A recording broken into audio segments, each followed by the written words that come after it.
Morning, guys.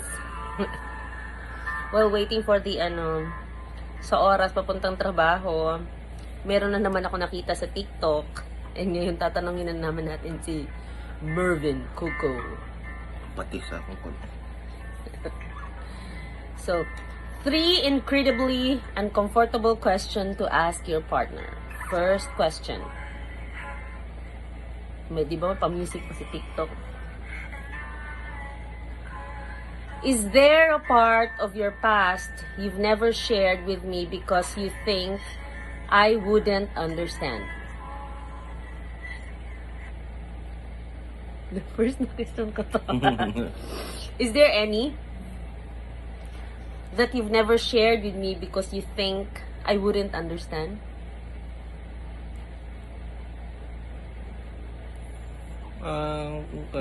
Yes or no lang? Yes, syempre. But I know you will understand.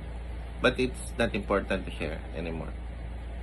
My God, kinabahan ako. I didn't know. Ako wala. Hindi sa mga kanang mga Okay lang, bachelor's kalma, thing, kalma. bachelor's thing, mga kwan. Kalma. Kabinata, mga petty thing, mga kwan. Kalma, hindi kailangan ma-explain. Kalma. Sama kayo nothing major. Ako wala. Lahat na i-share ko sa kanya. Nothing, wala akong hinay. Hindi, mga small things na to, mga small details. Kalma. Growing up. Kalma lagi. Next question. What's the biggest sacrifice you've made for our relationship that you haven't told me about? Biggest sacrifice that you've made for our relationship that I didn't know? You don't know? Oo, biggest sacrifice na ginawa ko para sa relasyon You natin. don't know that Mm, I try to understand you every day. bakit?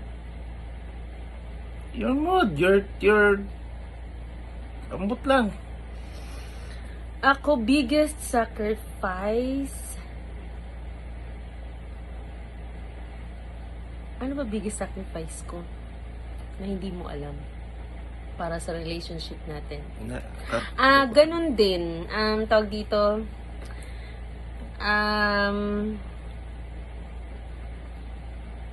sometimes sometimes may peace.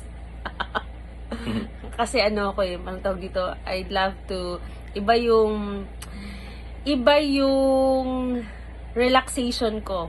Gusto ko lang nakahiga, gusto ko lang nanonood ng TV, gusto ko lang silent. Basta gusto ko lang alone with him pag gusto ko mag-relax. Lalo na pag if I knew that I don't have work the next day, yun ang ginagawa ko. Yun yung mga goal ko, nagkakapilang ako. Yung mga pangmatandang style. And siya kasi outgoing. Outgoing, gusto niya yung basta iba siya, outgoing compared to me. Pero hindi siya yung literal na kailangan niyang outside, lumabas sa bahay para nasa bahay siya, pero gusto niya yung marami siyang nakakausap, marami siyang. Next.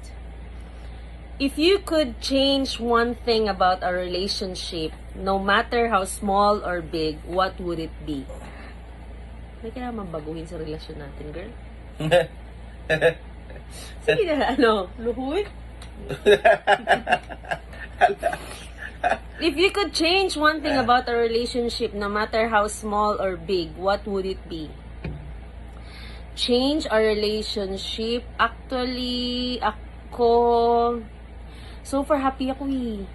Happy ako sa relasyon namin. Parang we are The world. we are the world. Charot. We're changing. Parang we're adapting to Hindi. Wala namang babaguhin, pero everyday open kami sa mga changes, mga kung mga improvement, but better kung may improvement. Siyempre minsan nagde-decline parang yung relationship is minsan parang nagiging cold, minsan mas nagmamahalan kayo everyday. So yun, ready lang kayo sa mga ganun para may adjustment. Hindi, at least hindi stagnant. Oh, tsaka alam na namin laruin yung mood namin. Pag halimbawa may isa sa amin na parang feeling namin galit, gaganon na kami, ay, parang tayo yung mag-aaway na. Ganun lang. Tayo magrarambulan na. Tapos magtatawa na kami. Ganun lang. So, till next morning and evening session with you guys. Bye!